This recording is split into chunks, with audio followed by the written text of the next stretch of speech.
গরম গরম ঝোল ভাত লেবু লঙ্কা। যারা এই রেসিপিটা খেয়েছেন অবশ্যই কমেন্ট করে জানাবেন। নমস্কার, কেমন আছেন সবাই? আশা করছি সবাই খুব ভালো আছেন, সুস্থ আছেন। মৌসুমী রান্নাঘরে আবারও একবার অনেক অনেক স্বাগত। আজকে একটা নতুন রেসিপি নিয়ে এসেছি। অবশ্যই রেসিপিটা দেখুন, কেমন লাগলো কমেন্টের মাধ্যমে জানাবেন। আজকে আমি বানিয়ে দেখাবো। যা যা সবজি নিয়েছি একবার দেখিয়ে দেব। এখানে নিয়েছি কাঁচা পেঁপে, এখানে আছে বেগুন, এখানে ওলকপি, আর এইখানে আছে আলু। আমি সবগুলো খুব বড় বড় করে কেটেছি। এই সবজিতে একটু বড় বড় করে সবজিগুলো কাটা থাকলে খেতে ভালো লাগে এবং দেখতেও ভালো লাগবে। চলুন তাহলে রান্নাটা এবার শুরু করি। অন করে কড়াটা বসিয়ে দিয়েছি। কড়া গরম হয়ে গেছে। কড়ার মধ্যে দিয়ে দেব পরিমাণ মতো জল দিয়ে দেব। জল ফুটে উঠুক, সবজিগুলো দিয়ে দেব। জল ফুটে গেছে, এবার দিয়ে দেব এক এক করে সবজিগুলো। এক এক করে সবজিগুলো দিয়ে দিলাম।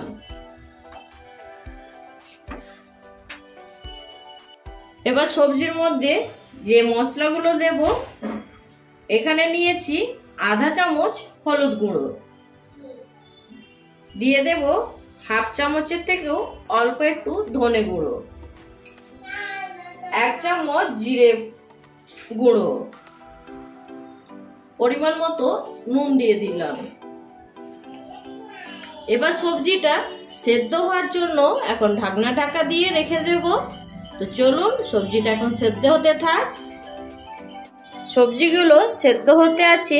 এবার এইখানে কিছু চিংড়ি মাছ নিয়েছি, এইগুলো এবার বেছে পরিষ্কার করে ধুয়ে নিয়ে ফিরে আসছি।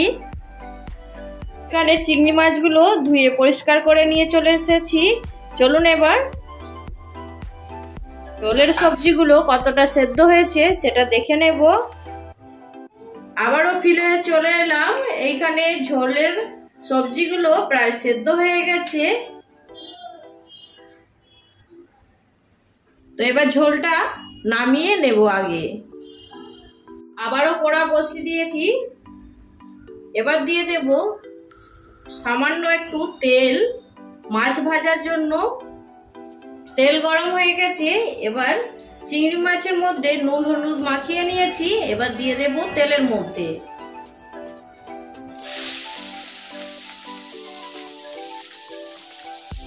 মাছগুলো একটু ভেজে নিয়ে ফিরে আসছি। চিংড়ি মাছগুলো ভাজা হয়ে গেছে, এবার তুলে নেব।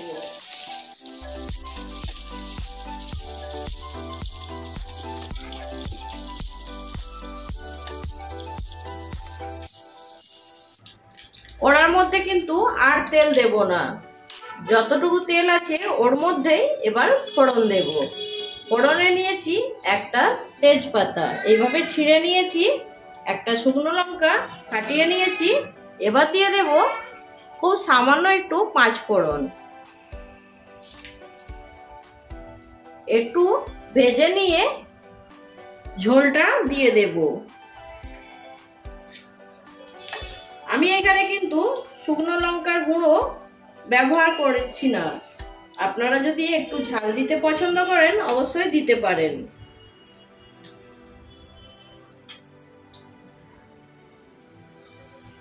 আগে কিন্তু চিংড়ি মাছগুলো দিয়ে দেব, তারপরে ঝোলটা দিয়ে দেব। ঝোলটা দেওয়ার সঙ্গে সঙ্গে একটা ঢাকা দিয়ে দিলে পাঁচ ফোড়নের যে গন্ধটা ঝোলের মধ্যে থেকে যাবে। আমার একদম স্বাস্থ্যকর একটা কম মশলার আলু পেঁপে বেগুন চিংড়ি মাছের ঝোল একদম রেডি হয়ে গেছে। গ্যাসের ফ্লেম বন্ধ করে দেব।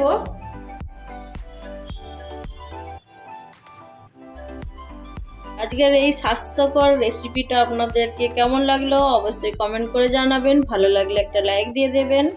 এইরকম নতুন নতুন রেসিপি নিয়ে খুব তাড়াতাড়ি আরেকটা ভিডিওর সঙ্গে দেখা হবে। সবাই ভালো থাকবেন, সুস্থ থাকবেন। বাই।